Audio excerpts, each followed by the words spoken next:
Hey everyone, welcome to the Down Level Podcast, episode 48. Hope you guys enjoy the episode. So how you guys been? Doing okay. Update report, David. I have 15 minutes left of episode 6 of season 4 of Stranger Things. Very nice. How are you finding it so far? Last we heard you were I was disappointed. I was disappointed. I am enjoying it more. Going back and reading stuff up on it. A lot of people were dogging on seasons 2 and 3. Seasons 2 and 3 were rough. I actually enjoyed them. Really? Yeah, it was again against the curve of everything. I mean, it wasn't like edge of my seat or oh, this is the greatest piece of cinema ever. But yeah. I did enjoy it. It's constant now that I'm actually able to enjoy it, and I can follow the story, and they go a little happy with introducing the characters in clumps now, but yeah, you're at least able to follow things still. The bit that I alluded to about season 2, because now I remember the last time we left off, you were about halfway through season 2. So the episode and the character that I was referencing last episode about season 2 was number 13, right? Where 11 number 8. I think she's number 8. 8. Is it number 8? Yeah. The one chick where like 11 leaves town. Yeah. And it's the weirdest episode that just has no whatsoever. And then they like never bring it back up. At least they brought it back up so far. Not that I mean, that's not really spoiling anything for these last handful of episodes, but if you're waiting for them to bring that back, they don't. Yeah. Now the big who is it is the mysterious number 1, but I think I figured that out already. So okay. Yeah, the mystery of who Vecna is, you figure out if you have half a brain cell to run together. The second a person shows up on screen, you're like, because when they first showed up, I thought, okay, I think this is a dream, and I'm pretty sure that's the bad guy. And then as it progressed along, I was like, oh no, this is a different situation. But that's still the bad guy. Just 100%. Yeah. And it's just like that whole thing of like, even though you knew she was in her like memories, you felt like he was self-aware that he was in those memories. Yes. I mean, yeah. So now you're just skipping clean past it. Yeah, the orderly, right? Yeah. So the whole time I'm like, yeah, and I felt the same way. It's like something's going on here that seems more than what has been happening before, and so I kept waiting for that moment to happen where he turns and it's all aware and in her mind and everything, and I was like, oh, okay. Yeah, I'll stop there. But yeah, because I was literally watching it up until the moment the invite came in. I've got 15 minutes left of episode 6. Yeah, they had just hit the lake looking for the gate. So the funny thing is like that reminded me of like something my dad something in one of Dad's campaigns where we had like this looping thing. No matter what we did, we kept on coming back to this one point, and it's like until we could figure it out, looping back. But so he used that a few times. Yeah, variations of it. Mm-hmm. So how are you enjoying the characters? Like, do you feel that they're I feel like, I mean, there were a lot of the same old by the time it ended, season 3 ended. Mm-hmm. But now they've given up, like Lucas, making him a basketball player. That was great. And sending him off to California, and then they actually mixed it up enough to where it gave it a freshness to it. Yeah. And then they turned around and they put Elle back in that situation. And that's really what made season 4 so good, is that you did have these kind of secondary characters that honestly didn't have a lot going on with them in the last 2 seasons. Like, yeah, they were there. Yeah, they did stuff. But like Lucas didn't really have a lot of standout moments. And then you had that he's gotten a lot more to do, a lot more up front, right, in season 4 because of this dynamic change that happened, right? It brought a new facet and an interesting sort of face to his character. Right, So, and basically they used a couple of premises: a big move and high school. right, and both of those, big life-changing events for a lot of people. And then Max dealing with the loss of her brother and her having all that animosity. Basically, the fallout from the previous stuff. So I mean, they used all the changes they did. They did it. I think they did it in a really good way.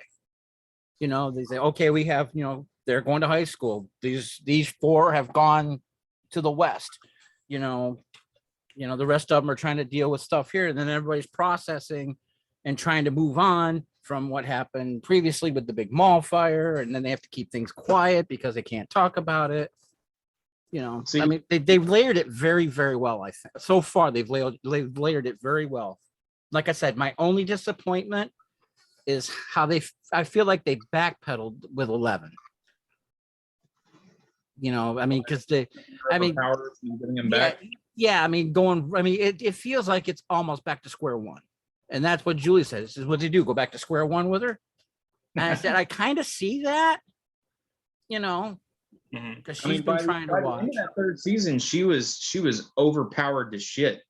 Yeah. I mean, she was getting up there and to the point where you're like, okay, what can you really do to challenge her at a certain point, right? So they had to do something. But it also brought back an aspect of her character where she was back to being even more of that fish out of water, right? And they play up on she's struggling with life without her. It's not that she's struggling without her powers at first. It's just she's all of a sudden normal, and she knows she's normal, and she's trying to play into what she thinks normal is supposed to be. Yeah. And then whenever it doesn't work out for her, and she's used to falling back on those old habits, now they aren't there anymore. And so it made for really good dramatic moments, at least early in season 4. Plus her processing the fact that, the birth certificate was changed the name to Jane Hopper. So now she's going by that, and she talks about, the loss of her dad and everything like that. So she is processing with a whole bunch of stuff that changed and was taken away from her in a real short amount of time. And I think that they wrote it very well. And I think that the actress there, I can't remember her name at the moment. Millie Bobby Brown. Thank you.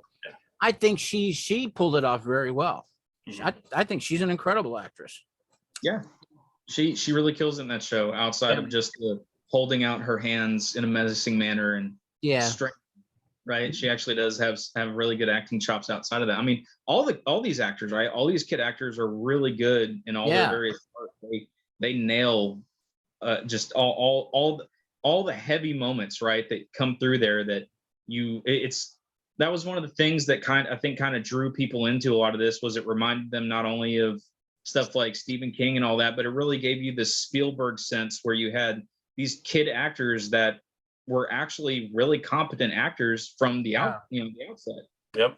Yeah, I mean, the casting director really, whoever that put these kids together for the crew, for the cast, they nailed it. I mean, me and Dad they're all good. Yeah. The core, and I'm talking about the core group of kids, plus like maybe a couple of the extras, like maybe Robin and Max. Robin's character I'm having a little bit of issue with because it's like they ran out of ideas for her. But Max, they've really done great with, and she's a great actress as well. I think, they basically, the core group of kids have got futures. Obviously because Stranger Things is such a monster hit, but the fact that they're the ones helping carrying the show. And on top of that, David Harbour, of course, is great. And Winona Ryder, God, I love her. Always loved her. So, I mean, you got a couple of veteran people out there, and then you got these kids who are like, hey, we can do this too. And somebody recognized that. Yeah. And so, I mean, some of them, like you've got the kid who plays Mike, right, has gone on to do a bunch of different stuff. He was in It. I think he's the one, him and Millie Bobby Brown are the two that have really, turned Stranger Things into bigger prospects for themselves. Yeah. Right. Outside of just that Netflix world. The kid that plays Dustin had like a weird prank show on Netflix that was it's just not my cup. Like that style of TV just isn't really my cup of tea. So I didn't really pay that close of attention to it.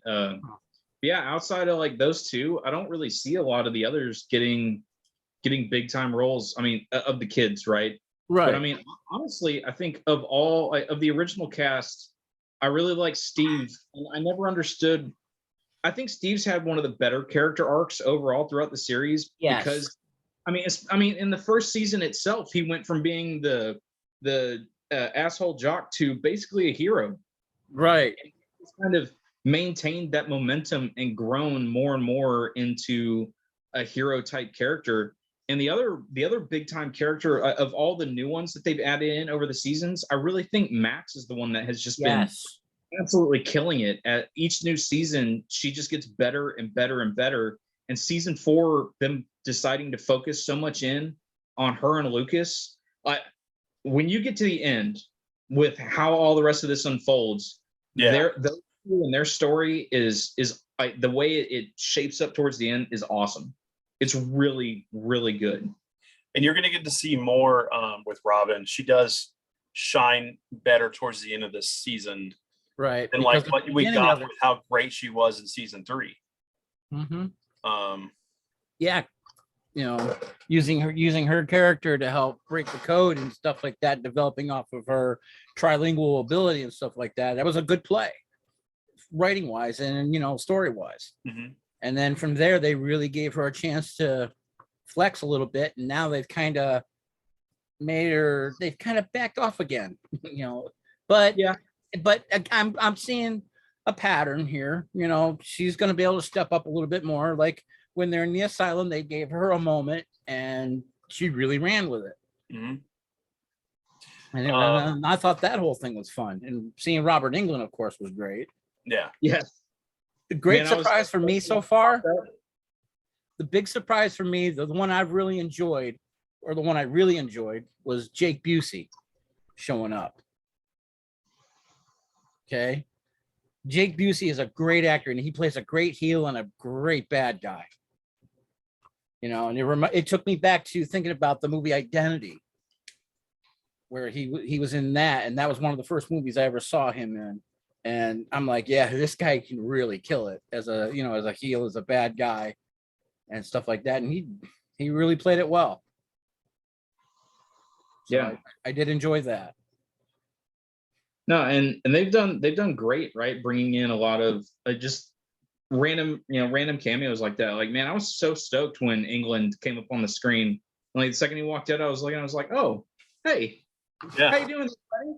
Yeah, it took me a few minutes, and I had read a while ago that he was in it and forgot. So I'm looking at him with his all crusty eyes and everything like that, and I'm like, wait a minute. And my head just started going click, click, click, click, click, click, click. And I'm like, Robert Englund. And Julie goes, I don't know who that is. I said, Freddy Krueger. She goes, oh. Yeah, you don't see, there aren't too many movies where you see his face. Yeah. Unless we're watching, New Nightmare, right? Well, Fort Fairlane. Yeah. But so I gotta ask, what do you think of Eddie? I don't know. I was expecting more because I was trying to avoid the hype. And all you saw was for a couple of weeks about how he played off, looked like he was playing the solo, that it's actually not him playing. And, you know, I was expecting there to be a lot more Eddie in this season than there was so far. And I'm sure that there was more coming. There's more coming. You're gonna. He has a part in the last couple episodes. Yeah, I'm really kind of like excited to see where you think he fits within you, Dad, Randy. Oddly enough, I saw a lot of parallels between him and Randy. And if I were me now at that age, that would be me. A mix of the gaming, the nerdity, plus the music. So that's where I saw that. Mm-hmm. So, but yeah, there, you know, back at that point, Randy was a lot like that. That's what Dad said.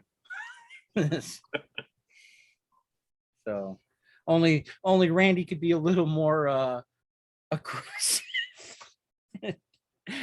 Eddie runs away a lot. Yeah. Randy chased people with a black sword down the street. There's a little bit of a disconnect there. Well, yeah, it's like my dad. It's like if you guys were any part of this, it would have been a total different story. Either you guys would have got killed or you would have took out the villain. Just because, because you would go running in to be the hero. Well, like you, Dad, all you guys. Oh, we all would have. Yeah. I mean, but back in the day, we had, we had Randy and we had your Uncle Gene. Yes. Okay.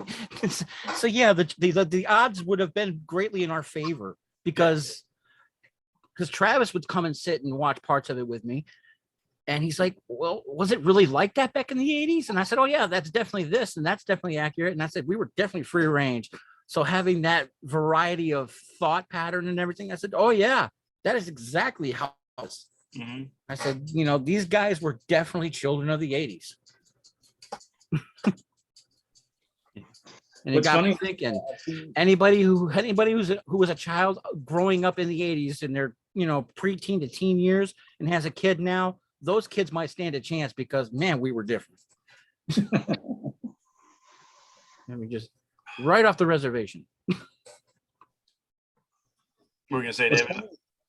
I was gonna say, what's funny is like all the little things that I've seen people pointing out that I never really noticed with some of the characters, like some of the wardrobes, right? Are someone was showing snapshots between comparisons of like the way Lucas and Max dressed in certain episodes compared to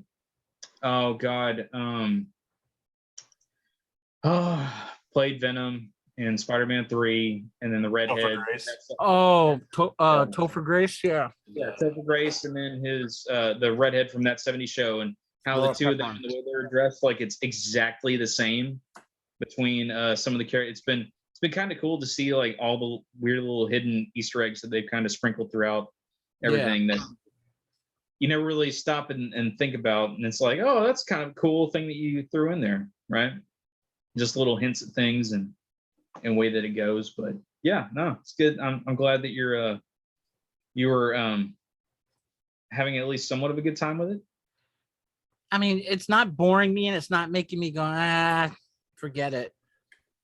So I mean, but yeah, I am, like I said, it's not, I can see where everybody made such a huge deal of it, but at the same time, it's just, I'm like, okay, it's good entertaining TV, but it's not, it's not top shelf for me, but it's still enjoyable. So I'll give it that. Well, amongst all the things that are out here right now that aren't that great, this is this is definitely a diamond in the rough, but everybody keeps it's held its ground for me, especially going on the full binge with it. It's definitely funny how like we almost crave mediocrity at this point, right? It's like, just be competent for the love of God. Yeah. And I'll watch and I'll sit through it. Just be competent, because so I am right now 3 episodes into Resident Evil. It's rough, man. So, and the beginning of episode 2 made me think of something. I remembered when the first Resident Evil movie was coming out, it had probably one of the best teaser trailers of any movie that I can think of, right? Where you're sitting in the movie theater, especially if it was the first trailer that came on, and it was the, the beauty products line, right? And the whole thing is completely straight. And if you're not really paying attention and catch the little mention of Umbrella, you just think you're watching a commercial. And then right at the end is when, boom, zombie hits. And you're like, wait, what just happened, right? And the second episode opens up with I think it was the second episode, opens up with a commercial like that. And it got me thinking that this show would have been so much better serviced if they had played it more like that. It wouldn't have saved it, because it doesn't make sense that the zombies are the way that they are, because they're blind and deaf. When did that happen? Yeah. Right? Is it what virus is this that made the zombies blind and deaf? They've never been blind and deaf. What's going on? How does that even work? I don't know. They don't explain. They just smell meat and they have They smell blood and then they go after it or something. And I think if they had played it more low key like that like if it hadn't been called Resident Evil, if it had been like whatever the working title for the show was, and they just stuck with that, and they had taken all the little references to like New Raccoon City, why the hell you would name your new base of operations after the like your worst failure ever, right? Why are you going to name this new city after the city that you literally had like that had to be nuked because of how bad you screwed up? Why would you do that? Like if they had just removed all those little hints, they could have just referenced it as the virus. They didn't have to mention the T virus. They could have like there's so many little things they could have done. Don't call him Wesker, right? Have him be some alias, go through this whole thing, and then at the very end, like towards the very end, that's whenever you come to the realization, oh crap, this is supposed to be taking place in the Resident Evil universe. That would have been so much better. But even with that, there's a lot of the show that, man, is just the first couple episodes. I felt like I was watching a paint by numbers CW like teen drama, and then interspersed without it was some extremely paint by numbers like zombie apocalypse thing. And it's just there's just nothing. There's nothing to it. It's the most interesting thing about it is the mystery of how on like they've already said this is the Wesker of the games. How the hell is he alive? Because this takes place after Resident Evil 5. That bastard should be burned up in a volcano somewhere. So like the question, how is he alive? And what the hell is he doing? Right? Those are the only two things that I'm halfway curious about. And honestly, I'll just go at this point, I'm like, I'm just going to go online and find a forum somewhere and read what's going on and be done with it. Because I do not feel like sitting through, 5 more hours of this nonsense? Because it just, nothing matters to me in it so far. I don't understand how it's the Wesker from the video games. So I would say the only way that makes sense to me is if he's a clone, right? If he's like some clone of Wesker, but it's not the actual clone of Wesker, right? It's like some diluted altered clone, yeah. Right.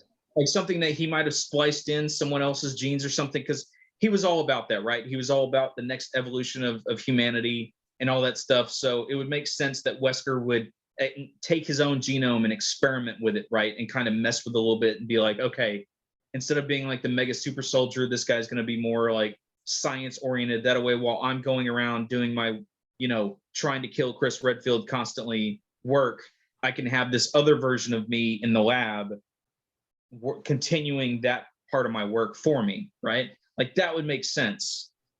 But only that. But I've also seen people talk about how Blade shows up in this show, which tells me that the Wesker that we're seeing is the Wesker from the games. So at some point, this dude dresses up like Wesker, which I can see how that would be very Blade-like. So it's like, I mean, I love the actor. The actor's great. And all the scenes that he's in. Lance Reddick is great. He's fantastic.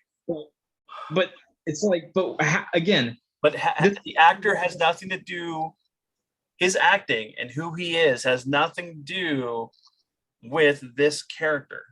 Right. That's why the only way I can buy it is if he is some modified clone that Wesker created before he died. Well, okay. So in the lore, there's the children of Wesker that are all different characters named Wesker. At least have the Wesker last name. Right. So, I mean, maybe he's part of that, but don't sit there and say he's Albert Wesker. Yeah. Again, if it's a clone, why the hell are you naming him after that guy? Because look, I don't know the deep lore of Resident Evil, but didn't Wesker like turn on Umbrella? Like, didn't he like sabotage them and all that other good stuff? Well, I swear that there's a part where he heel turns on them for some other company, and then he heel turns on them because Wesker doesn't actually have any morals or any he serves himself. Yeah, company. He just cares about him. Well, after he got impaled by the tyrant, and then injected himself with the part of the T virus, he didn't care at that point. So I don't know. Maybe, I guess when you're on the verge of death, bleeding out, huh? Wasn't that what Veronica was about? Like he went and he was trying to harvest that one virus. Most of the games lately have been about to the point of 5 at least, have been Wesker going around getting all of the viruses and injecting himself with it to become like this ultimate being after the fact he got stabbed by the tyrant. So yeah, I just but like even outside of Wesker, like some of the stuff they do, right? It's like if this is Umbrella, the hyper, crazy corporate murders people around the world at the drop of a hat because they're just super evil. They have all this insane technology, and yet you can bypass their security by having a little headlamp on your head and have like a recording of someone's voice. And you walk up, you look at the camera, but you have the light so it can't see your face, and you just play a little voice. Oh, hey, come on into our super secure, laboratory environment, and just go ahead and walk right up to this cage that you can just scan a badge at and unleash a zombie dog. Like that was it. That's all of the security you had. It was in a little bitty cage in this one little bitty room away from everything else that you could just scan a badge on and open up, and you unleash hell on everything. Like, again, so much of this show just feels so lazy.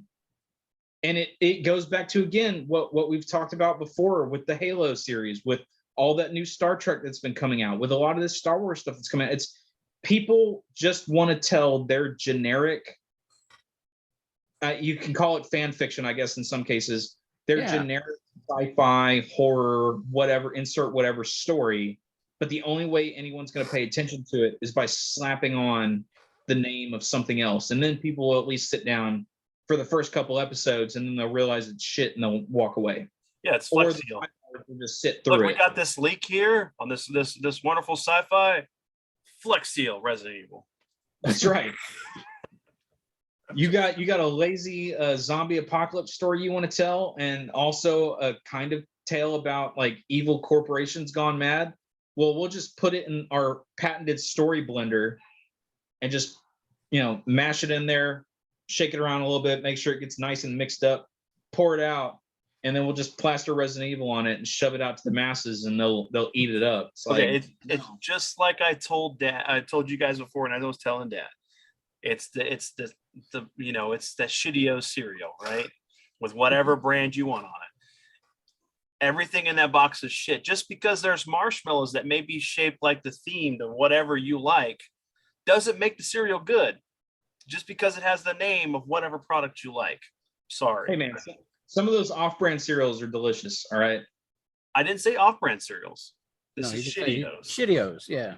Shitty-os, I got you. Yeah. They went to somebody's calendar box and shoved that shit right in the friggin' with all that crap and threw in some marshmallows. And then they go, hey, look, it's Star Wars brand cereal. It's Resident Evil brand cereal. No.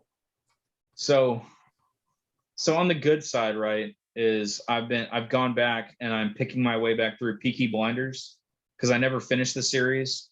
And it's a lot of fun. It's a really good series. But when I went out and I was looking for like other stuff similar to Peaky Blinders, I found this one show that I'd watched the first couple episodes of before, and I never went back and finished it. I'm going back through and watching it now. Is Taboo, which was on FX, and it's a Tom Hardy vehicle, and it's almost like he's a secular Solomon Kane in a way. Okay. He went to it's all like set in the end of the Revolutionary War. He's with the Brits. He went to Africa for a couple of tours there, and now he's come back to the UK because his dad died, and there's shenanigans and things going on. But it's a really interesting, weird, kind of dark story that it doesn't have magic in it so far, but there's a lot of occultism that's kind of hinted at with his character. That I need to finish out the series to see if any more gets played up on it, but that's been really good.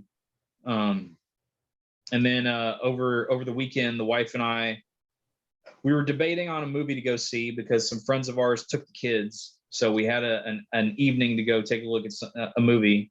And she was debating between either the new Jurassic Park, or I'm sorry, Jurassic World, whatever, that I've already seen, or Maverick, right? And I'd never seen Top Gun, so I watched that on Friday. That movie's kind of terrible. I'm pretty. It feels like when it was shot, it was just, hey everybody, we can shoot film from planes now. Look at how awesome this looks, and like all that cinematography from the plane. If that's what that was, if that was like cutting edge for the time, Tony Scott, good job. But like the whole story of that movie, I was bored to tears. I hated almost every minute of it. It was bad. Maverick though is great. I love that movie. I told you. Everybody says that the sequel's much better than the first one, but you know that's funny because like Iron Eagle had a better premise and was a better movie than Top Gun. Iron Eagle. Yeah, not familiar with that one. Louis Gossett Jr. It's the movie about the kid who's what was it? His dad gets shot down in enemy territory, and he's an Army brat or an Air Force brat. Tries to put a team together to go rescue his dad. Okay. Yeah. That sounds a lot like story. Yeah, it's kind of like The Last Starfighter, but in reality. Well, no, there was what was it, a Gene Hackman movie where they got a bunch of people and did something like that way back, pre-Rambo 2. Okay. Pre-Rambo 2, Gene Hackman. I have to look that up. I can't remember the name of it, but they basically got a bunch of like special forces guys and had to go in and get somebody out of some, I think, Asian country. I vaguely remember it. It was I look up Gene Hackman Special Forces and I get The Package. no. This would have been, I don't know, early 80s, I think. Early 80s. I'm looking at I think I want to say Gene Hackman was in it. Yeah. I don't know. Yeah. We'll have to look that up after. I'll go back. I'll figure it out and I'll post it. But yeah, it was like whenever I got out of Top, I mean, it's kind of what I talked about before, right? The only thing anyone ever talks about from Top Gun is just the stupid volleyball scene, which is about a minute long, which kind of it's not that long. It's not that long of a thing. I was sitting there, I'm like, oh, we're at the volleyball scene. Let me see how long this thing lasts. And by the time I looked at my watch and looked back up at the screen, it was over. Like, what on earth just happened? This is the scene that everyone bothers talking about, and it's a blink and you miss it moment in the movie. And then he goes off and goes meets the love interest. But like what I was telling, like my take on it was just there was no stakes to that movie, other than, oh hey, he's gonna become top of the school because he needs to, or they like hint at there's a chip on his shoulder because of the mystery of of his dad's disappearance and or death, and then you find out death later. It's like I feel like if they had played up more on that over the course of the story, then you would at least have had more of a reason to understand why Tom Cruise was the way he was, and maybe cared a little bit more about him doing this. But like Val Kilmer's barely in that movie. That was another thing that blew me away. I was like, okay, Val Kilmer's like vaguely in the background of a couple shots. I think he has all of maybe 8 sentences worth of dialogue the whole movie. I'm like, what is this? He can't really talk anyway. 100 at all. What was it? Uncommon Valor, 1983. Uncommon Valor. Uncommon Valor. I was 2. I just typed in Gene Hackman military movies, and it was like the 4th one that popped up. But that's the movie I remember. Uncommon Valor. Okay. All right, I'll check that out. It's an interesting movie, if I remember right. Cast. I guarantee you, it's better than Netflix's Resident Evil. Man, it's got Patrick Swayze and Fred Ward, Robert Stack.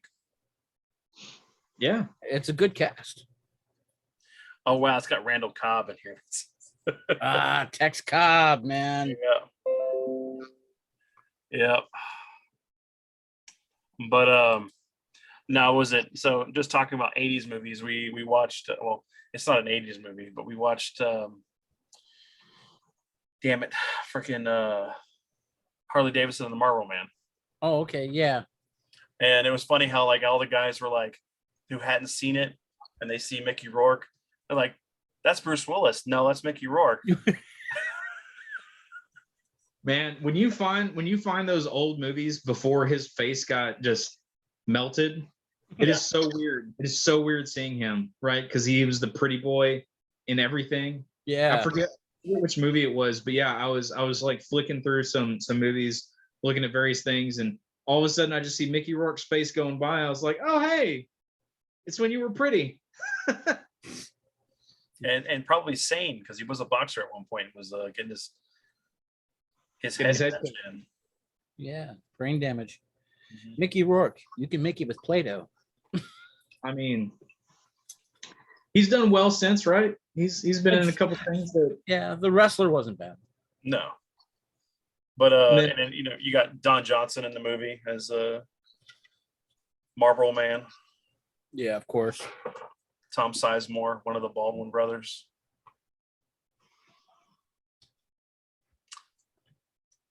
Yeah. Glenn Carlo again. Man, I can't even say his name. Glenn Carlos Esposito. Really young in that movie. Juan Carlos?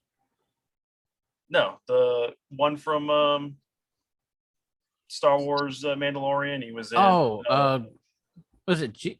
No, not Giancarlo. Yeah, the Giancarlo. That's Giancarlo or something like that. Man, he's the next. Well, he was, okay. The first movie I remember him in was Maximum Overdrive.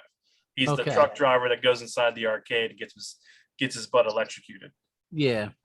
Yeah, and then of course he was in. I totally forgot he was in Harley Davidson, the Marlboro Man. But he's been in everything lately. I mean, yeah, I just can't remember his name properly. I mean, he's going to be the next. Now, I can't even say the actor's name, but I refer to him constantly as Ipswich Butterclams, and you got to know what I mean by say that. What? I call the actor Ipswich Butterclams. Ipswich Butterclams. Yeah, Doctor Strange. Oh, you talking about Benedict Cumberbatch? That's it. Yeah. I constantly do the thing where there were the memes of everybody just making weird names, to replace it, and still knew that people still knew what it meant. I came up with Ipswich Butterclams. But it's Giancarlo Esposito. Yes. Yeah. See, I knew I was close, but he's a great actor. Yeah, he's great. I mean, especially when he was playing in Breaking Bad as the villain for that. Yeah. Couple seasons. Yeah, he's a very good actor. Mm-hmm. Just unfortunately, he was burdened with a name that some people can't pronounce. It vexes. A little bit. Yeah. He was in everything for a while. Like there was every TV show, movie. It seemed like there was about two. Right after Breaking Bad, the last season he was in for Breaking Bad, like that last season, man, he must have been out filming all kinds of crap. Stuff, yeah.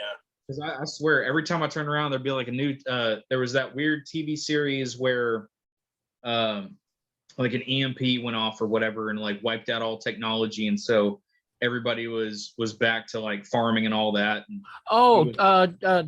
Jericho.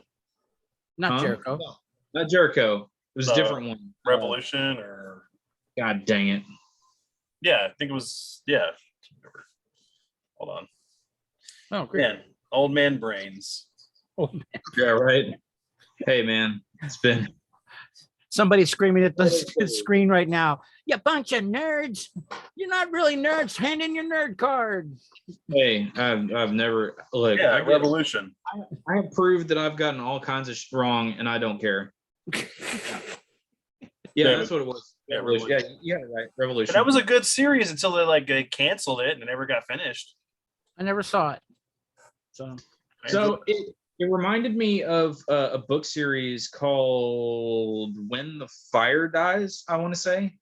Except the way that the book worked is that instead of it just being like an EMP that wipes out all of like computers and resets society and all that, it's actually some kind of weird chemical change to where like the physical properties of things are different. So like gunpowder still explodes, but it doesn't have the same amount of force in it. So firearms no longer work technically.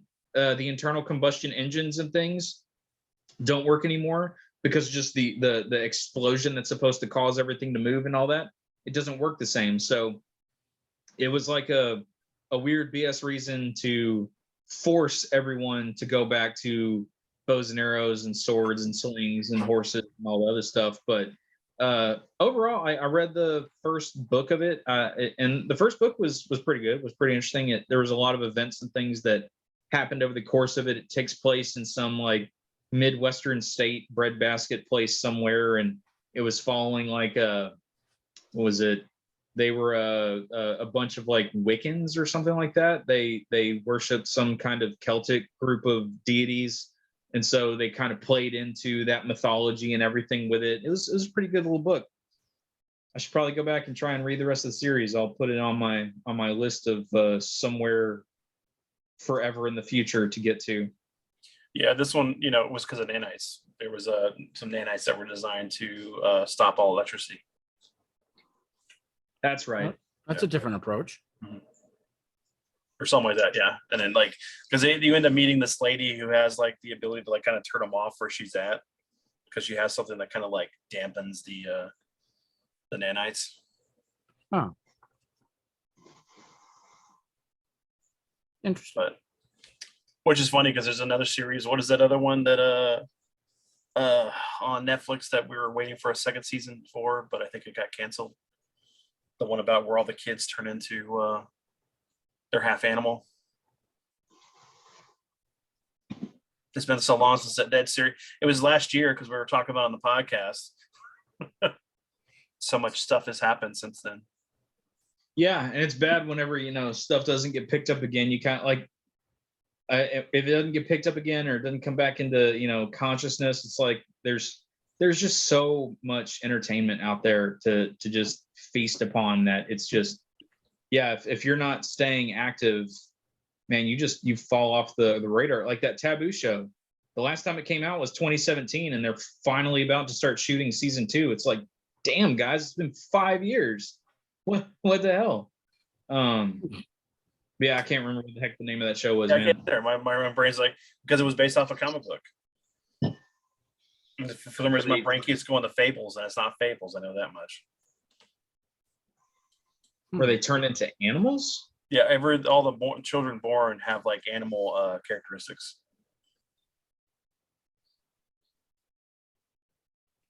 I don't think I watched that one. Shit.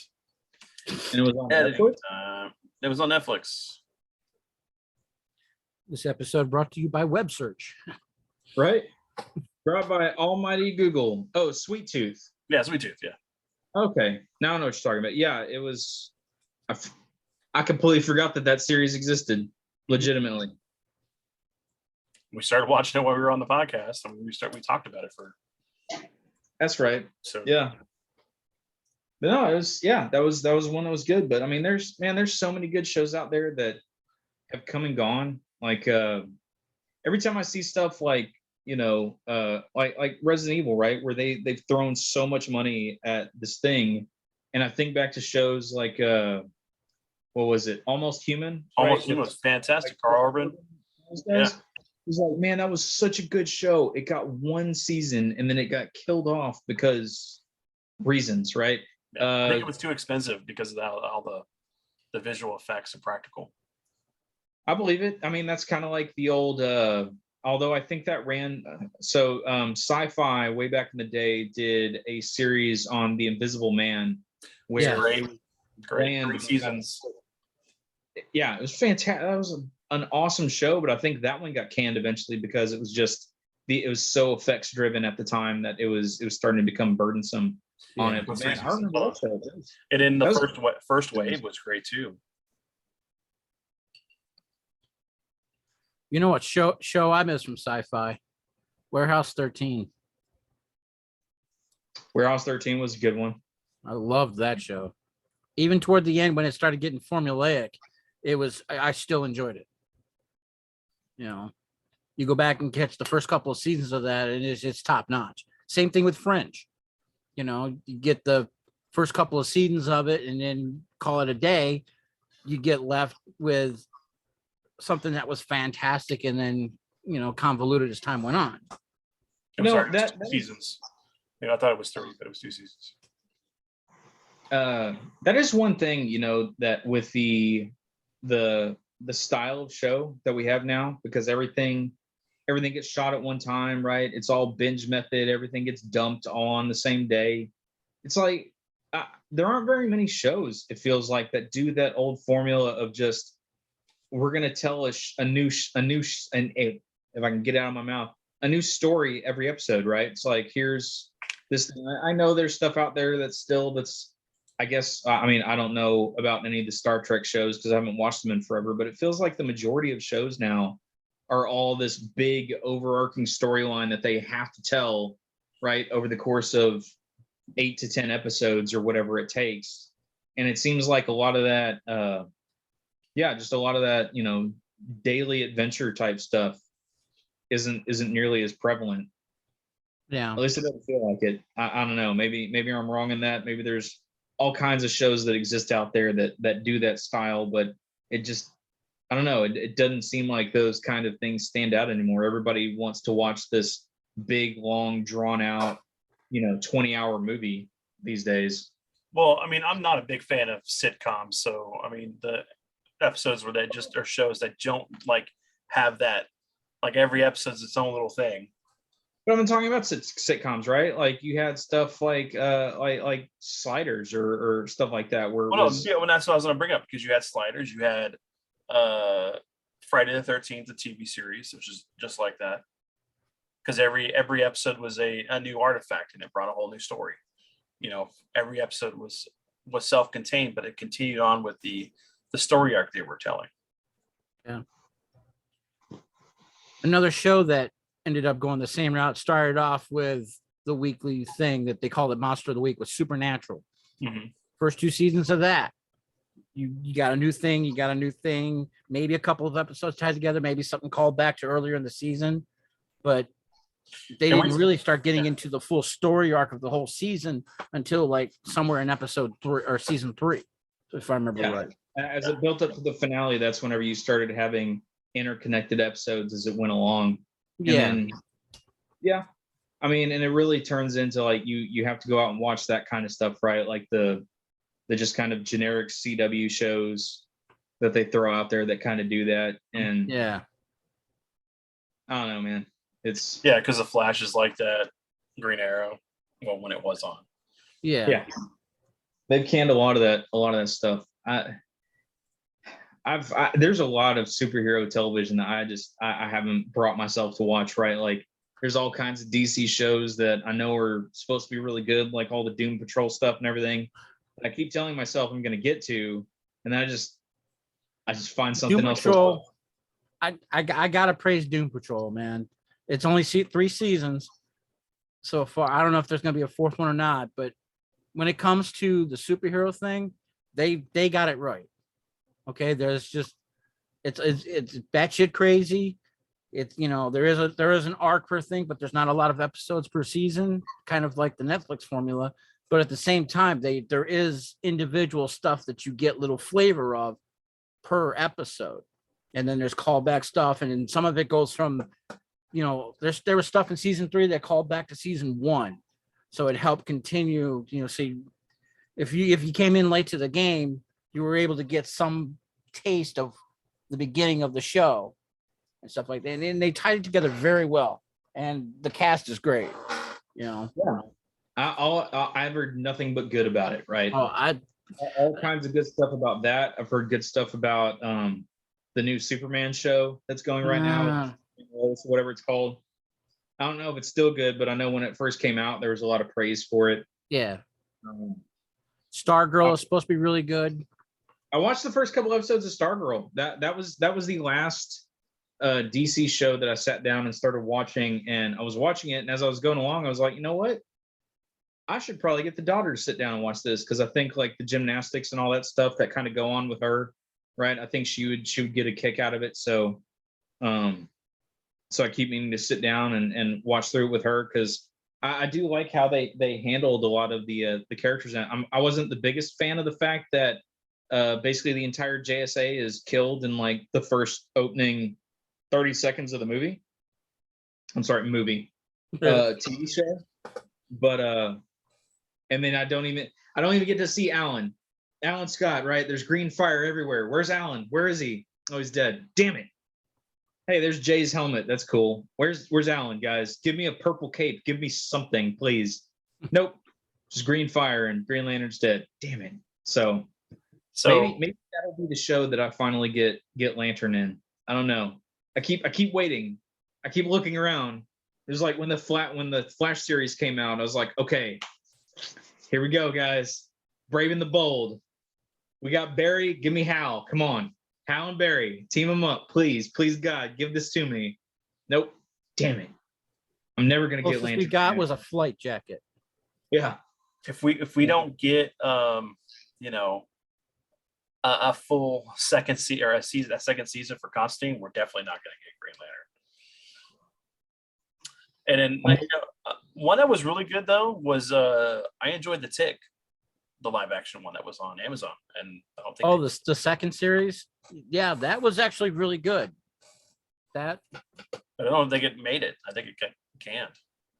It barely got through season 2.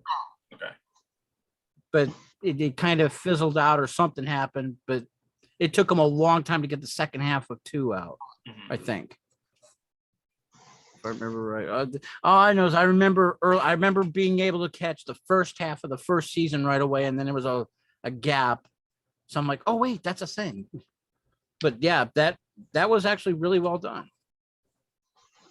So, but other than that, the superhero stuff, like most of the CW stuff, I just gave up on it. I got tired of same villains versus same powered heroes. I got tired of the Flash. Everybody's a speedster just about at this point, Holy cow.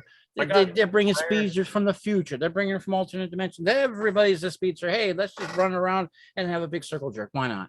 I got tired of the fact that like Barry couldn't do things on his own. Yeah. What killed a lot of the CW series for me was, especially the Arrowverse, was the weird on again, off again relationship / love triangle crap with like everybody.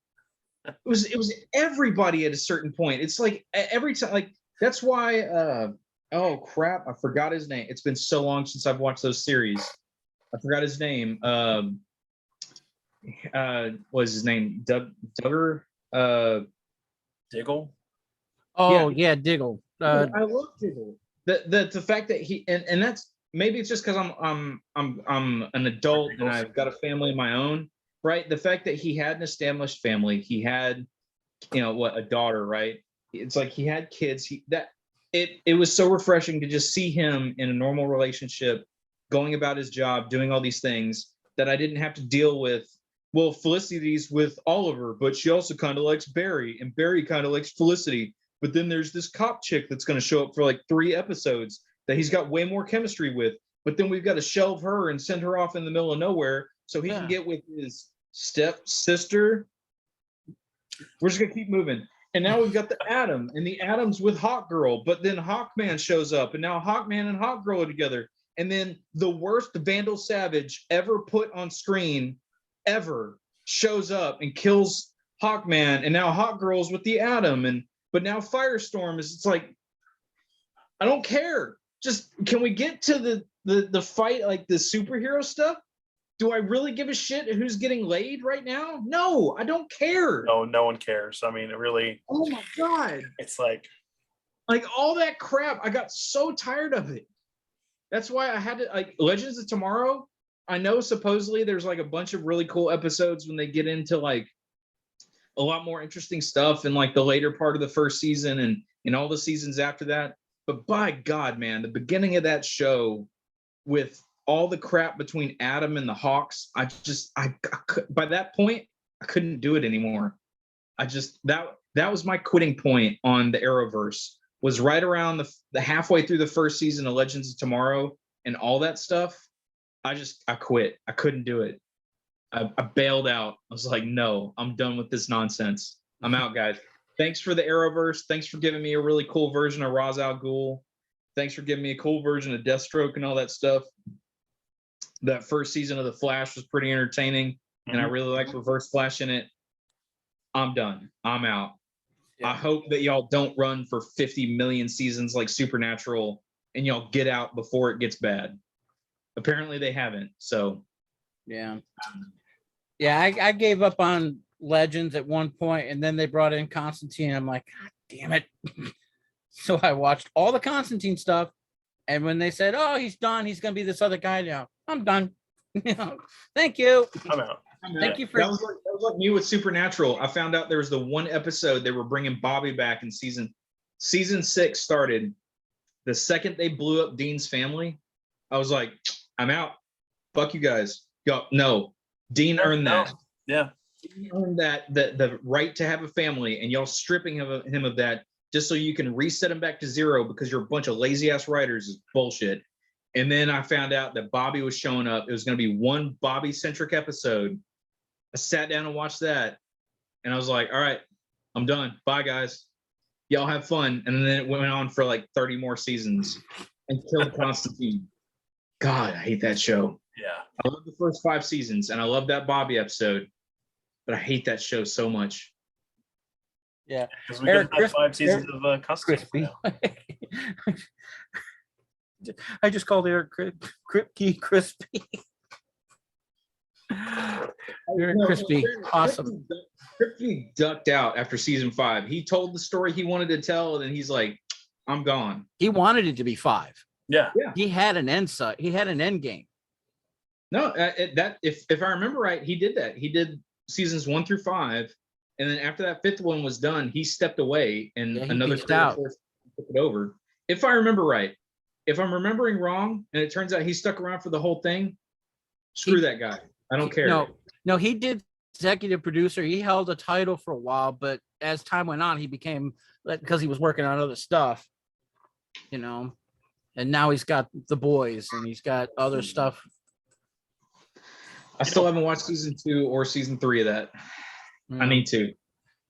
I've got to watch season 3. Supposedly the infamous Hero-gasm episode is just so over the top. So who knows?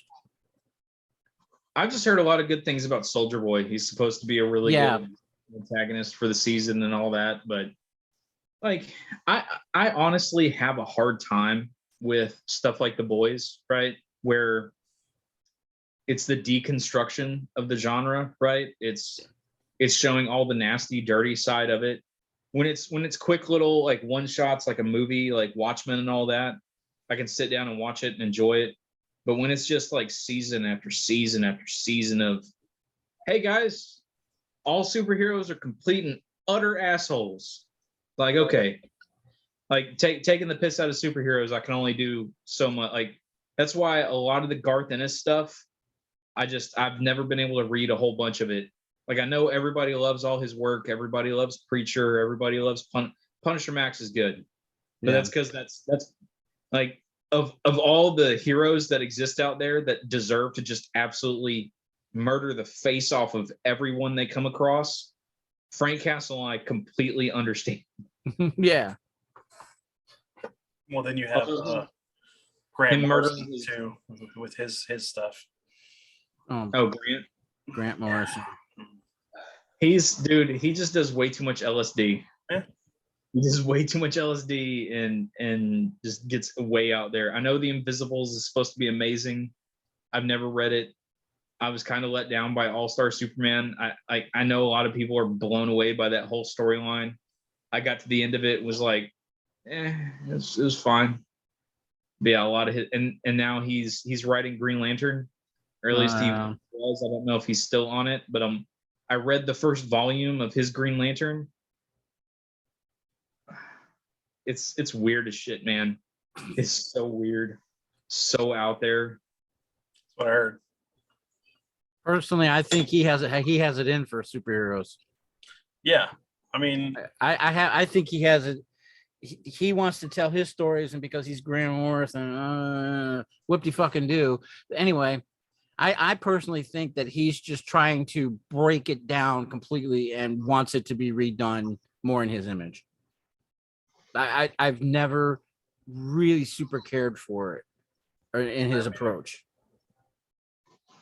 You know, it back when everything started getting super dark and super realistic, comic books was supposed to be an escape. It's like being able to go to a good sci-fi movie, 2 hours of just, okay, I can breathe and I can enjoy something. And then, go back into what reality is all about. Pick up a comic book, read it, follow a storyline. These characters can do these fantastic things. Escapism, beautiful.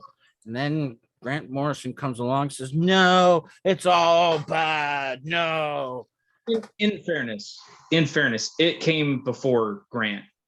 Grant is just kind of trying to be Alan Moore, right? Yes, exactly. Thank you.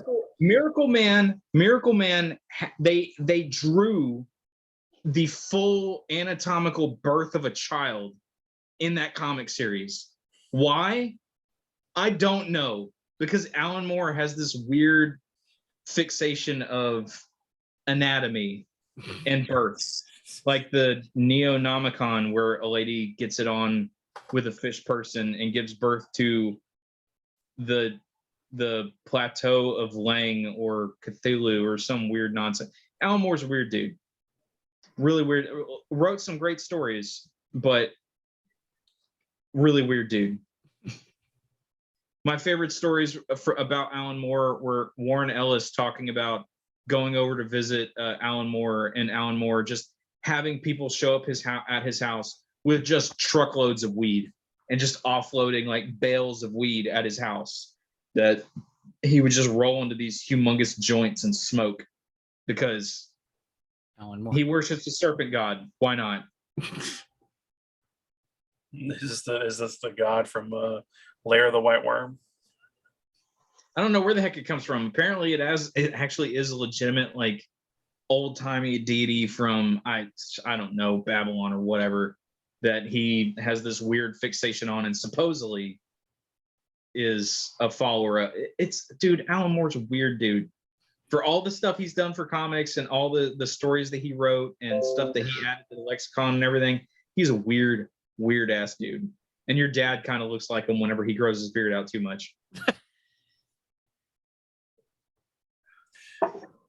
Oh man. So on a good note, good, but yeah, go ahead. So I don't think we talked about this on the podcast or not, but I finished the Last Ronin. I picked it up, read through it, enjoyed it a lot. Very, very good read. Following the last turtle on his revenge tour and watching all the other turtles how they meet their demise, and it's very good, very, very good. And it's actually a sequel to the old Mirage comic. It's not related to the IDW current, IDW or some of the other Image. I think Image did a run too. Yeah. So there's a lot of different companies that have done Turtles. There's been at least 4 different versions of the Turtles besides the Archie one that we got with the cartoon. You gotta sit there and be like, is this the one where King Shark bit off Leonardo's arm and he attached a sword to it? Is this the one where Raphael became Shredder for a while? Which one am I reading? Yeah, is this the one where Donatello gets blown to bits and is rebuilt as a robot? Dude, well, that's not, and I didn't realize this, but I think in the IDW run, like Donatello dies twice. Yeah, because he got beaten to death by Bebop and Rocksteady, and I think that's the one. No. I think they do like program him into Metalhead for a little while, but I know the one you're talking about where That was the Image run. Is completely wiped out. Completely wiped out and rebuilt. I think they just put his brain inside the. He's completely RoboCopped, except for it's like RoboTurtled. Yeah, I think of all the turtles, Donatello, weirdly enough, is the one that has died the most. Like off the top of my head, Donatello has at least 4 deaths, I want to say. I have to say that like his death in The Last Ronin is very honorable. Because like when you see all like, okay, so I'm not going to give away who the turtle is, but I just tell that he's definitely not Don. If people probably know who it is, but still, for the ones who haven't read it, I highly recommend it. It's really good.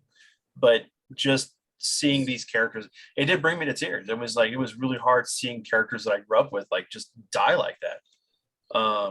And the struggle that the Last Ronin goes through for his final assault on the grandson of Shredder.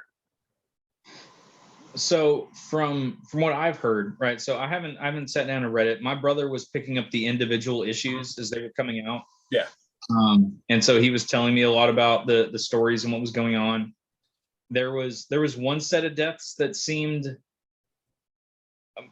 a little lame in a way, and they were almost comic book deaths to the point where you were like, oh well, you didn't technically see them die. But, yes, but they die, and it's like holy shit, because it's like it's 2 people back to back. Yeah, and it's one of the turtles and somebody else, and it's like holy crap. Yeah. But the other thing that my understanding of it was that the overall end of the series is a little.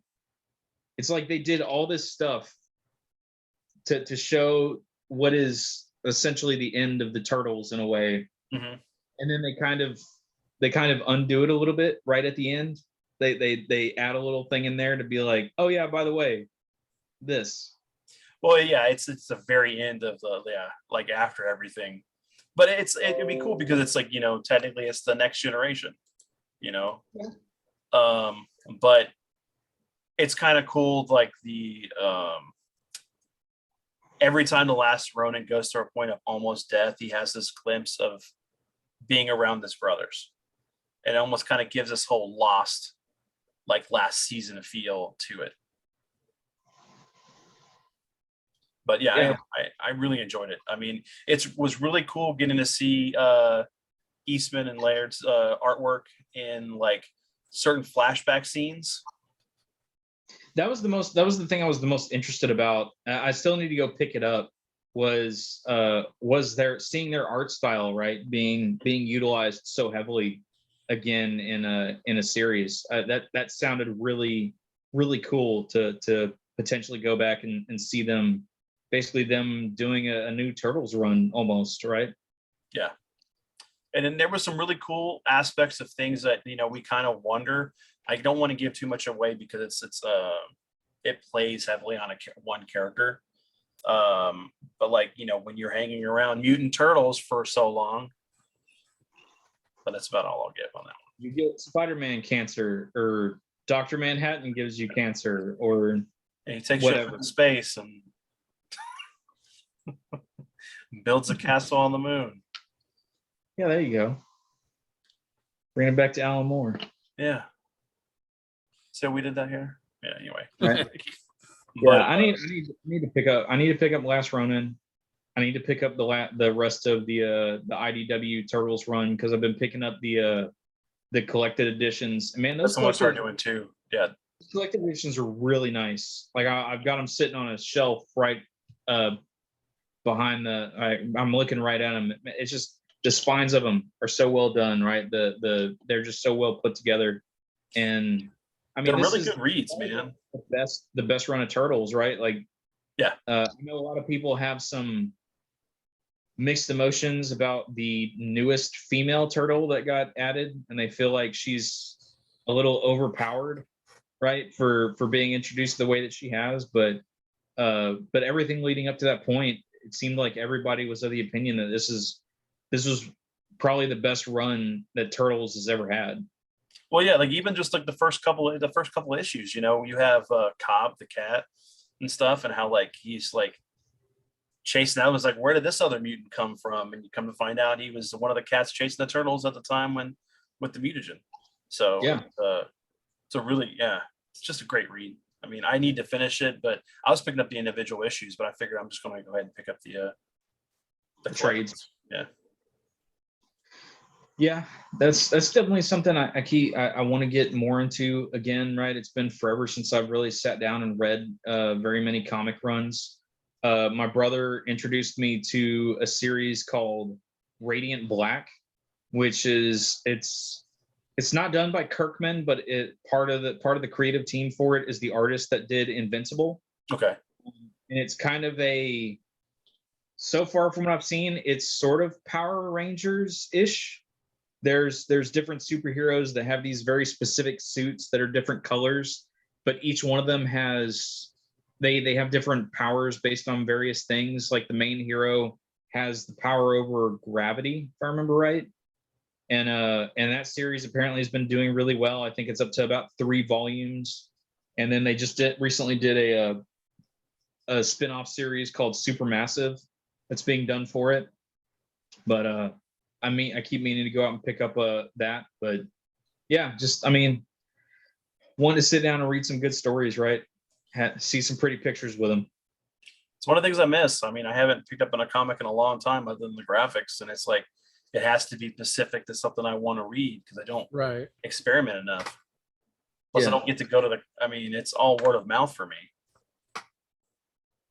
Yeah, and now my brother doesn't work in the comic shop anymore, so it's like some of the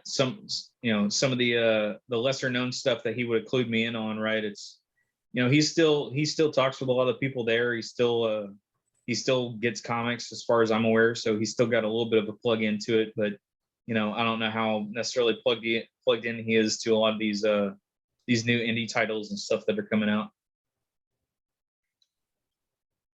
Colin, you read anything lately yourself? No. Are your boys reading anything lately, or just? No, Travis is still gung ho into D&D, but that's about it. So, which is something too. The Spelljammers box set is supposed to be coming out. Yeah. Yeah. But isn't that for it's not for 5e, right? It's like for a second or third edition or something like that. Isn't that right? No, I think it's for 5th edition. Yeah. Yeah, it's for 5th edition because they're recrafting everything, and I'm really hoping that they go with Gamma World at some point too. That'd be nice to rematch it, because I thought I saw on drive-through that or maybe it was just that because of the new one coming out, they had a whole thing of selling the old one, because I saw the thing for Spelljammers come up. Yeah, they're supposed to be doing a remaster or something like that of the original 2nd edition version, but this is actually, you can get the whole thing. It's like you can either get the book to play with your 5th edition, campaign, or you can get there's like a box set.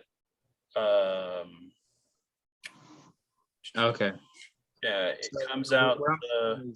What I was seeing is on drive-through RPG, like all the 2nd edition Spelljammer stuff is like heavily discounted. Yeah.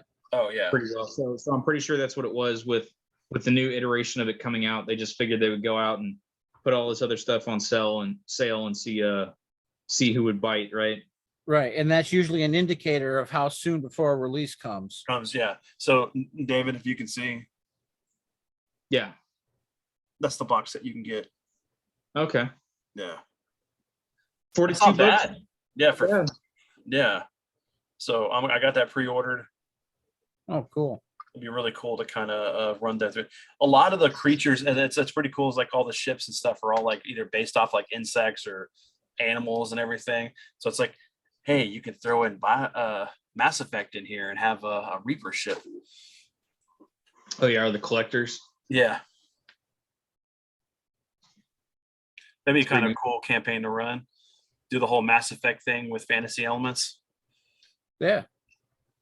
I mean, the fantasy elements are kind of there, right? I mean, I know it's like psionics and all that, but you still have you still have what like the Krogans would basically be your trolls, right? The Asari are clearly like they wouldn't even be elves. They would be more of a not tieflings. There's like the angelic race. Yeah, that's what I was thinking too. I can't remember what they're called though at the moment. I would almost say what Solarians would probably be more akin to gnome kind, because their intelligence and fiddling with technology and all that. I would almost say the what the hell is Garrus? They're I think it starts with a T. It's Turian or yeah, Turians. Turians, yeah. Yeah, Turians are almost they're not quite the orcs, but they're close, right? Because of just how warlike they are. Mm-hmm. Yeah, no, you could definitely do some good stuff with that.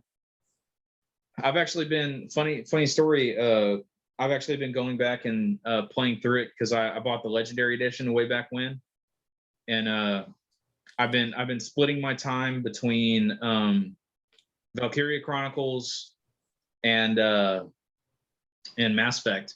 So I beat Mass Effect 1 again, and now I'm not quite midway through 2 yet, but I'm about to hit the midway point in 2.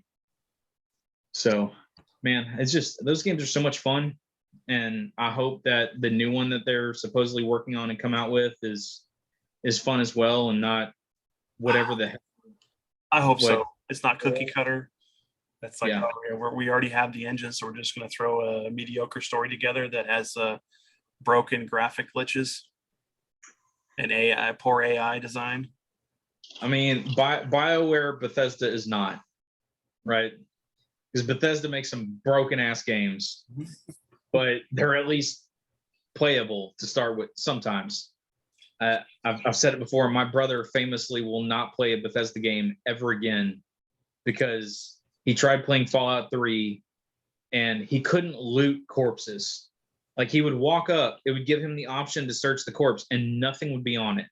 And it wasn't just one, it was every corpse he came up to and interacted with, there was no inventory on them whatsoever. So he quit that game. And then I forgot what it was that broke on him in New Vegas. And then he tried playing Oblivion and he just got mauled by a cougar or a bear or something just constantly. And then he tried playing Wolfenstein, right? The new Wolfenstein, the first one that came out. And he would clear a room, but then he would move to the next area and then they would spawn behind him. Yeah. He was just like, I'm done with this shit. Fuck Bethesda. I'm never touching another one of their. So like, and what was sad was Doom came out. And I was like, dude, Doom is just being published by Bethesda. It's made by id. Just go play it. Nope, not gonna do it.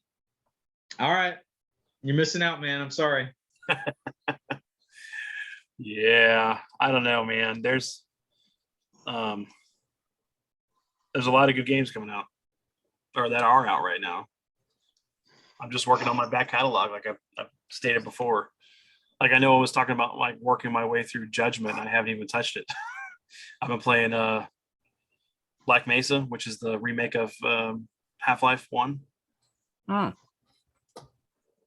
I streamed like the first half of it, and I was gonna stream Sunday, and I was like, nah, I'm just gonna play the game. Now, is there anything new with Duke Nukem coming? I believe so. Is there? Yeah, I think there is something coming out, but I don't remember what it was. I believe I heard. It always surprises me when anyone ever brings up that series because I'm like, that series has been dead for I know they came out with like a new game and all that, but nobody really gave much of a shit about it. I have the PS3 one. It's because they that was the same team that did Borderlands, and everybody was so hyped because man, I could just see a Duke Nukem game using like with the level of care they put into Borderlands, and it was just mediocre garbage. The N64 version of that was just so dope. I mean, it was just Mwah. I mean, at this point, I hear more hype about Serious Sam games than I do Duke Nukem games. And granted, the Serious Sam games are fun, but like, yeah, I think that just kind of speaks to it is someone else has kind of come in and usurped a little bit of the just bullet spraying nonsense that was Nukem. But yeah, looks like the only thing right now is that Gearbox still has the rights to it, and looks like they're possibly trying to make a Duke Nukem film. Yeah, I was actually about to joke. Are they doing a Netflix series? Because God help me, my brother, God love him. I wanted to reach through my phone and strangle his ass. He sent me a text message the other day. He goes, and here I thought Cowboy Bebop was the worst thing Netflix would ever do to us. And all it was a picture. It showed the Netflix logo up in the corner. And I saw a hand with wrappings on it. I saw a dude standing with kind of like coiffed hair and like a blue jacket over his shoulder, a hand holding a rose, and then finally a hand in the form of like a gun with a ball of energy on the end. And I'm like, Yu Yu Hakusho? You're going to try and do a live action Hakusho. Go to hell, Netflix. No. You stay away. You stay away from that stuff. Yeah, and the Duffer Brothers and Netflix are teaming up for a new Death Note. If they are, I could see them doing that. Not that they announced it a couple weeks ago. Yeah, I can see them doing that. I just remembered it.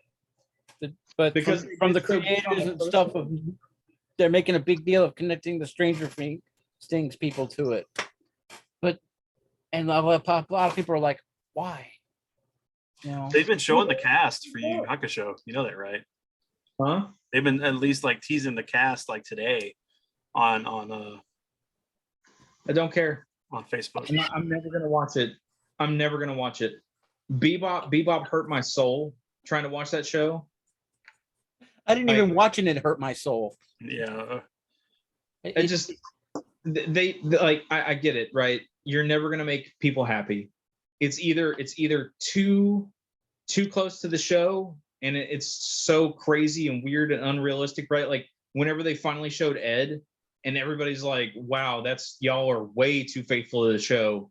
Ed is way too weird.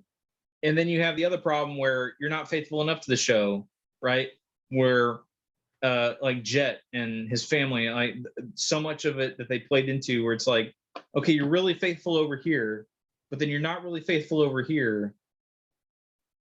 But you keep trying to argue us. No, I can't do it. I refuse. No. That is not Urameshi. Hold on. Oh, that's God. like grabbing your nutsack and popping a nut out. Is that supposed to wait? Hold on. Is that Kuwabara or Hiei? The headband makes me think Hiei. Hold on. But the weird hair makes me think Kuwabara. But if he's Kuwabara, he should be redheaded. And if that is Kuwabara, then the ginger side continues. Oh, God. So, okay, Kurama. Kurama looks like crap. Yusuke, nothing against the people, right? As always, when we talk shit about TV shows and all that, the actors and actresses and all that are just working with what they're given. They're doing what they can within the bounds of the studio and the scripts and all that good stuff. But holy shit, that can't. Please don't tell me that one was Hiei. That looked terrible. That looked. There you go. He's gonna rage quit on us. Here you go. This is. I don't think. Oh no! Yep, that was Hiei. What the actual fuck? Why, man? Why? Like, there's a whole meme. There's a whole meme about it. About here's the manga, here's the anime, here's the Netflix adaptation. Like, that's a thing. Why? Why do they keep doing? Like, guys, Netflix, we love you. Kind of. Most of the time. Not really. Some of the time. When you do Stranger Things and every once in a while give the guy who did the the haunting of whatever. Ultraman, but they just produce it. I mean, they just release it. They're distributors. They don't actually, make it because it's. But like, what anime live action adaptation have they done so far that has given them the cojones to say, "Oh no, this one will finally do it"? Right? Death Note blew up in their face. Full Metal Alchemist was a joke. Cowboy Bebop was panned to hell and back. What are you doing? Let the Japanese do it, and like Ultraman, and then just go and be like, "Hey, can we show it on our platform?" And they'd be like, "Yeah, sure, here you go," and then do it that way. Ultraman, yep, I need to stop making your own shit. It's terrible. Please, God, stop. Put more into, I guess, your animation company or whatever, and do more like Voltron. Give me more of the Godzilla Singularity Point. That's what I want. But that, of course, that's not even them. They just distribute. Hopefully, they won't go after like Yasha or Naruto or Boruto for that matter. I'll be honest. If they want to go do Naruto, have at it. I hate that. I hate it. Naruto. Come on, man. Believe it. I hate you. Just watch the Japanese dub with subtitles. What is this shit? And it's thought to be Oh, okay, Vinny. Let's cut this to the quick. What if they decide to go after Dragon Ball? I don't know. Maybe I should keep this episode going just to see the train wreck that David's having right now. What if they decide to go after Dragon Ball? David's descent into madness. Look! It's perfect. He's gonna pop. Wait. It's like the Matrix. Wait. They're doing the 4 Sank Beasts and Toguro. Like I'm looking at a poster right here. That's what's his name? Phoenix guy, Susanoo? No, that's a fucking Japanese deity. Whatever. That's the leader of the 4 Sank Beasts. And there's friggin' Toguro. And then you have I guess that's Botan, but it almost looks like Hiei's sister. What is this garbage? The top guy looks like something out of a combination of Final Fantasy and Kingdom Hearts. Yeah, it looks like Tidus mixed with the main character from was it Fire Tales or something? I mean, I know why they're trying to rush towards Toguro, right? Because the only season that anyone actually remembers of Hakusho is the Dark Tournament. So they're trying to get to the Dark Tournament as fast as they can because, like, look, I love Hakusho so much, but the first couple episodes of that first season, if you've watched Hakusho or if you've had someone describe to you what Hakusho is about, those first couple episodes are weird as shit. Like, it's legitimately, wait, I don't remember this part at all. What the hell is happening in this show? And then you finally get the introduction of the demons, and then you get Hiei, and you get Kurama, and you get the mirror, and then it goes on. You mean it's Bleach, right? Huh? Bleach, right?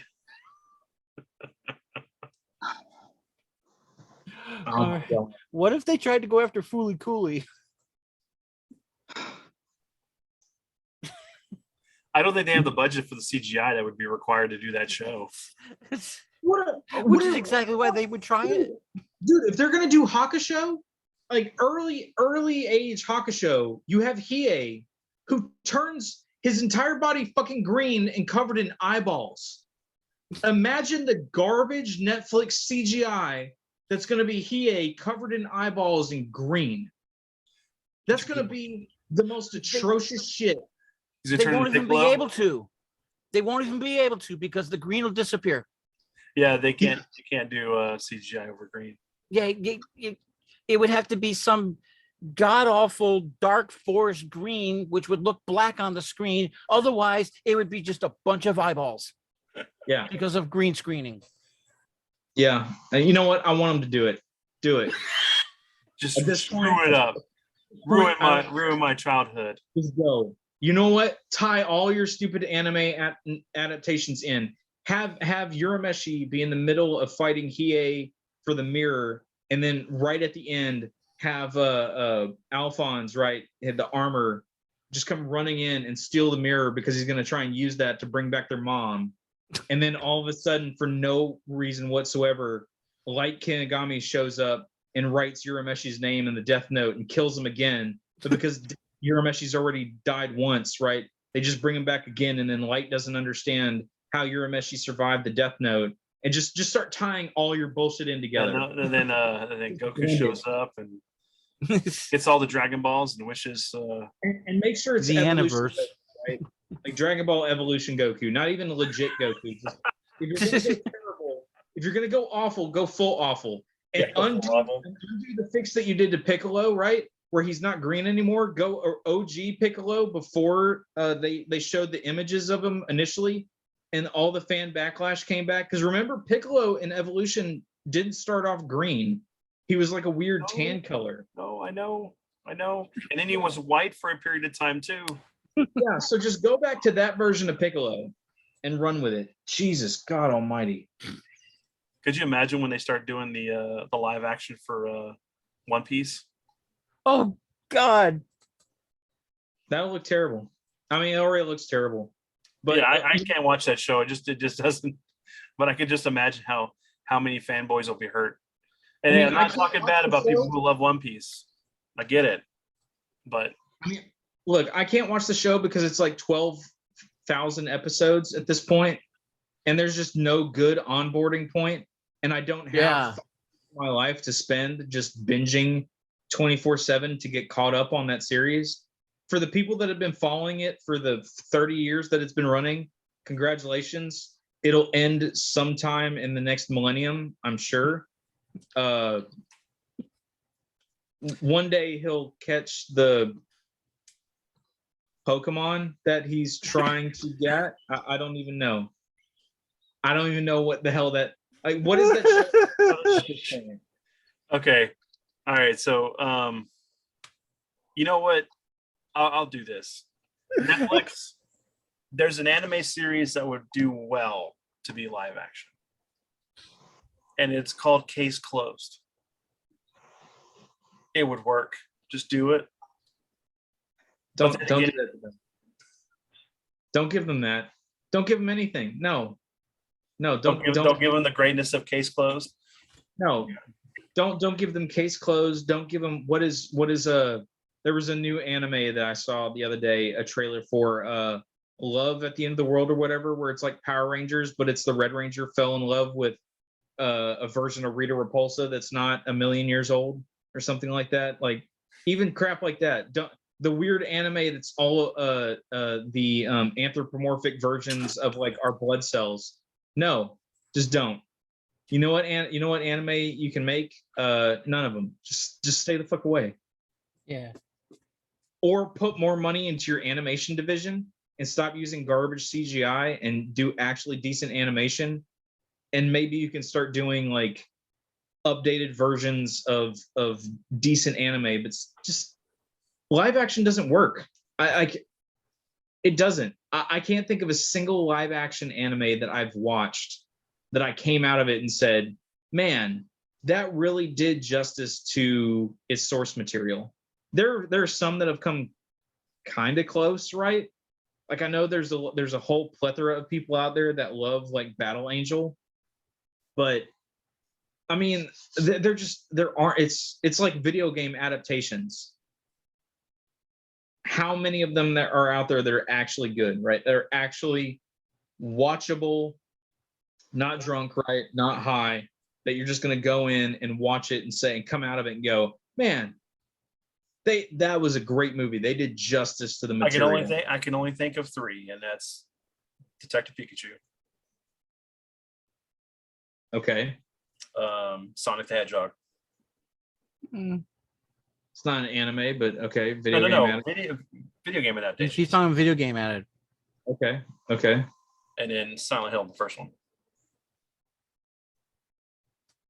Silent Hill, the first one, the first 15 minutes of it are kind of rough to get through because it's just the one lady running around forever screaming that child's name for forever. And then finally you get to the town and you're like, okay, great. She can shut up. and just start dealing with the horrors, and we can get to the. I had problems with that movie anyway originally because it should have been Sean Bean's character, because that was close to the original source material. Right. But you want to know what? Sean Bean lives. Yes, okay. He does live. For both. Isn't he in the second? Is he in the second one? I don't even know if he. I think they recast. Did they? Yeah. Man, because I mean, props for Silent Hill for not murdering Sean Bean. I mean, of all the adaptations you would think Sean Bean would have died in, Silent Hill would have been pretty high up there. Just having Pyramid Head, strip all of his flesh off and then cut him into itty bitty pieces and serve him to the nurses or whatever. But Sean Bean survived, everybody. It's one of the 2 movies that he actually does that in. It's got to be in his contract or something at this point, right? Sean Bean, just they approach him and they're like, "Hey, Sean, we wrote this character for you." And before he even touches the script, he's like, how long into the story before I die? Oh, you make it halfway through. Okay, cool. Yeah, I'll do it. Oh, this one, you make it 3/4 of the way through. Is my death impactful? Absolutely. Cool, I'll do it. You die 5 minutes in. Great, I'm on board. It's doesn't matter. If you're going to kill Sean Bean, he's all for it. It's weird. Yeah. He's going to be the one who died the most in most movies. Hey, that's let's get that dead guy. Yeah. Who's that guy that dies in everything? He died in the Hobbit movie. Although my favorite bit was, oh, son of a bitch, what's his name? Oh, it's gonna kill me. All right. So while you're looking that up, let's go back to the anime movies. I'm guessing you just why? Because I just want to kick that rock over one more time. I mean, I'm guessing you didn't like Emil Hirsch's version of Speed Racer. I never saw it actually. I heard. All right, then don't. It looked weird. Okay, it looked really, really weird. I was never very much into Speed Racer growing up, so there was no desire to go see that movie. Let me put it to you this way: if you took Speed out of it and put the Hot Wheels on it, it could have been a Hot Wheels movie. Okay. And still, I'm sure there are Mach 5 Hot Wheels deals out there, so there works for it. Billy Connolly. One of my favorite bits was Billy Connolly was talking about in one of his stand-up specials. There you go. About how he is the only person to ever die in a Muppet movie because he was in Muppet Treasure Island in the very beginning of that movie. Jim, Jimmy, Jim, right? And I don't know if that's true because because Tim Curry doesn't die. I mean, I guess technically a bunch of nameless, faceless pirates die at the beginning of Muppet Treasure Island, but in terms of legit characters, Billy Connolly might be the only person that's died in a Muppet movie. So all that really means is we need to get Sean Bean in a Muppet movie somehow. That way Billy Connolly doesn't have to be doesn't have to be so lonely in that little corner of the universe. Put Sean Bean in a Muppet movie. Doesn't matter how, doesn't matter where, and then murder him somehow. Just have Gordon Ramsay come up and call him a Muppet. There you go. Jeez. Not that we're getting into this episode, but eventually, one thing that I do want to touch on, probably one later, it'll send us down a horrible rabbit hole of digital versus physical again. But that headline that I saw of BMW running a subscription service for functions of your car, dude, where are we going? Right. Well, considering the fact that people that buy BMWs would be the people that would use that feature. But it's not just BMW, right? I mean, all of the electric car dealers that have autopilot functions, the autopilot function is a subscription feature, which that I almost understand. But I mean, all of our software now is subscription based, right? Games these days don't come out unless they've got DLC, unless they've got something going into it. So, man, where we're like, it's crazy to think about how within a generation we might be at a point where you actually have to be paying monthly, not just for your car note, but also just to be able to use basic functions of various equipment and things that we have ownership of. Just to be able to use like simplistic things to it. It's crazy. And that's probably, nut job conspiracy stuff, but I mean, that's where it starts, right? Because it's a revenue stream. And if a revenue stream exists and people can plummet for money, they're gonna keep pushing the envelope of how far until there's finally enough pushback that it starts actually costing them money. But for something as pivotal as a car, right? What is that point, right? Where is that cutoff that you're paying this exorbitant amount up front because it has these features that you didn't ask for, but don't worry, the features are there, but you won't have to use them unless you pay a subscription fee, but you'll still have to pay a bunch of extra money. Yeah, so you buy something that is already a feature on your car, but it's not unlocked, and because you didn't pay for the subscription. Yeah. Studios are doing that now too. Music stuff. All the major recording software companies are going to subscription-based services. If you want to be able to keep using it, they used to do perpetual licenses and some are holding on to them. But now if you want to keep doing that stuff and keep making your money in your studio, you have to do a license. Yeah. Did you hear the story about the guy doing the selfie on Mount Vesuvius?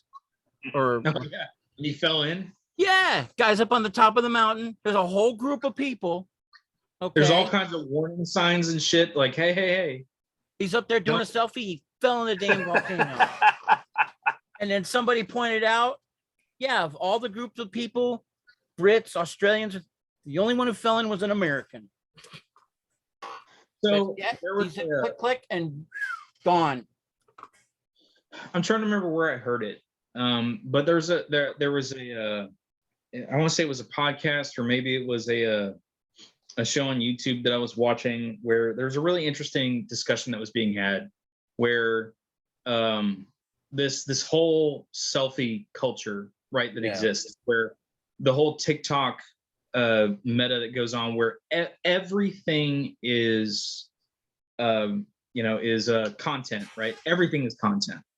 And so this guy was talking about the fact that like he was dating this girl and they went to Rome and she was so busy trying to get a selfie of herself, like with the Colosseum in the background or this in the background, or she was so busy taking pictures of herself in whatever place that they were at, that she wasn't actually taking the time to absorb the fact that, hey, I'm standing here at the Colosseum. I'm standing here in this historical moment, in this historical place. Here's all this cool stuff around me. Everything was just the mentality of it was, no, I need to find the right spot with the right lighting to get a picture of myself smiling in this way. Oh no, I need to go fix my makeup a little bit and adjust this and my hair and blah, blah, blah. And just so I can get this really good picture so that I can show people I'm having a good time. But are you really, right? Like, are you actually enjoying the trip? Are you actually absorbing the event, the place, whatever it is? Or are you so wrapped up in trying to put together and show people that you were there and enjoyed it, that you're missing out on the point of you being there? Yep. Right. I mean, and it's so crazy, right? Because you just have all these people that are so obsessed with like all the stories that have come out over the last couple of years, like that one lady who was so absorbed in trying to put on the sad face because their like dog just died, that she was basically ignoring the fact that her son was sitting there having an actual emotional breakdown, right? She's like, oh yeah, it is really sad, but we need to cry a little bit harder for the camera, is basically what she was telling this kid. And it's like, lady, your kid is actually emotionally torn up, and you were so busy trying to like get yourself right in the right setup and show the couple tears that you need so that people will, yeah, I mean, it's absolutely crazy that people's perspective and the way that it's almost to the point where it's like the way we interact with our world in general has shifted so far because everything is content. Everything is content. Yeah. I was just watching something today about like how just I don't even know where I'm going to go with it because it I'll bring it up. I'll find it when I watch since you guys. But it was just about basically how we're so obsessed with everything. I mean, like just like we can't do anything without something like Facebook or YouTube. It's like everything is. We're so busy trying to like create this life that we really don't have, and so it goes along the lines of what you're talking about, Dave. Yeah, you're creating the life you're not living. I mean, it's the, I think at the heart of it, right? It's the seek for validation. It's wanting people. It's this weird need for people to validate you and who you are, right? To validate your feelings, to validate your experiences, and without those validations, people have this weird sense of like, I'm less because I don't have all these people agreeing with me, right? It's like, we talk on here about, pop culture and stuff, and we have hot takes about, different things that we might not like that other people like. It's like, look, I truly and honestly don't give a shit, if other people feel the same way I do about different shows and things. And I don't mean anything personally at anybody. It's like what I tell my daughter, right? Whenever she wants to watch Frozen or whatever, and she asks me if I like Frozen, and I'm like, no, I don't, but I'm glad that you do, right? Like, you like this thing, go like it, right? I do not need to validate every little aspect of your life and agree with you that yes, this is a good thing. You and I can agree that I don't like this and you don't like that, but I like this and you like that. And that's perfectly fine. And oh, hey, here's a thing that the two of us can come together and enjoy, right? We all don't have to be on the same page. We all don't have to be sitting there and giving each other thumbs up on everything, because sometimes people do dumb shit that we don't agree with, and it's fine. Go out there and do it, but stop seeking constant validation from everyone else and just accept the validation for yourself and the people right around you, because that's the sphere that matters, right? That's the group that at the end of the day, when you turn off your phone, when you turn off your computer, right, you have to turn around and interact with the people that are immediately around you. And those are the people that matter, right? Those are the people that you should be making the most effort towards, spending the most time trying to establish yourself with. And I get that fame and all that is where money and all that crap comes from. And, the search for the dollar is what, at some level, we're all after, right? Because that's what pays the bills. That's what lets us do what we want to do. But at the end of the day, if you're not happy and if the people around you aren't happy, you're just destroying your life and those around you for a monetary gain that might benefit you, but it's not. I don't know. Yeah, It's that whole question of what's fulfilling, right? Is fulfillment just chasing after the almighty dollar, or is it the interactions that we have with each other? And that answer is different for everybody. But I know for me personally, it's like I would like chasing the almighty dollar is something that I have to do because it's what puts a roof over my head and clothes on mine and my kids' backs and food in our bellies and all that. But if I have to take off, if I need to take off work and not work a little bit of overtime because, my son's in a competition, or there's a concert going on, or my daughter's doing something, it's like, that's what I'm going to do. I'm going to take that hit on what I could get for more money so that I can be there to experience those moments with them. And I don't need to videotape it and post it on Facebook and make sure that everybody loves it. It's like, no, this is a moment between me and them. And that's what I care about. I don't give a shit about what anyone else thinks about it. It's just me and them. Exactly. I mean, that's, you know, we miss opportunities to grow and share experiences with the ones we love and care about if we pursue things that may take us away from those opportunities. You know, there's people that fully focus on a career and it's all about money to them, or education to get that money so they can have the nice big things in that life they want to live. But in that same token, they're missing out on opportunities to experience and grow. You know, especially if you have a kid, you know, you should make time to spend with them, to take them outside, to go to a park. You know, that's one of the things I know that I'm looking forward to, since now that I'm done with this transition on my job and all that stuff is done, I can literally just focus a little bit on work, do a little bit more on this video stuff, but the most of the time is just going to be with my family and friends. And a lot of the reason why I did this with the podcast is so that way I can talk to my family and friends and just have these fun interactions that I don't get to do on a normal basis that we used to. But I know that I think in August we're gonna take Edward down to Galveston and go to Sutterbond. Nice. You know, I need to, since I'm done with all that nonsense and my wife's, you know, done with her stuff for school for right now, we can actually enjoy the summer and have him enjoy it as well. So that way he can get those memories. Yeah. Go a little free range, man. Absolutely.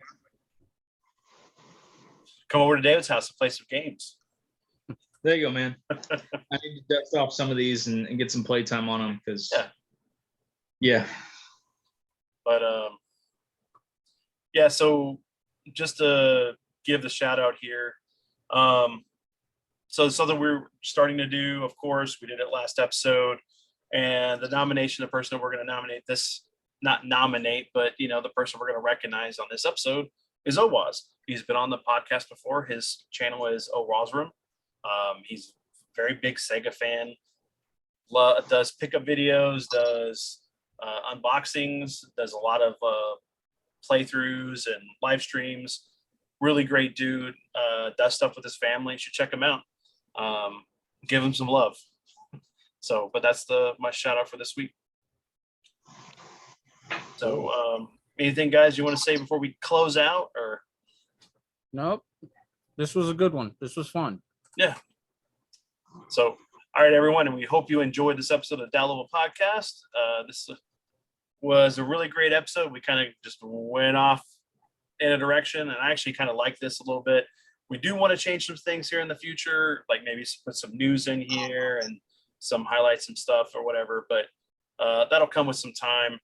But in the meantime, you know, tell us down below what you've been doing, what you've been playing, what you look forward to this summer, and you know, that's about it. Catch you later.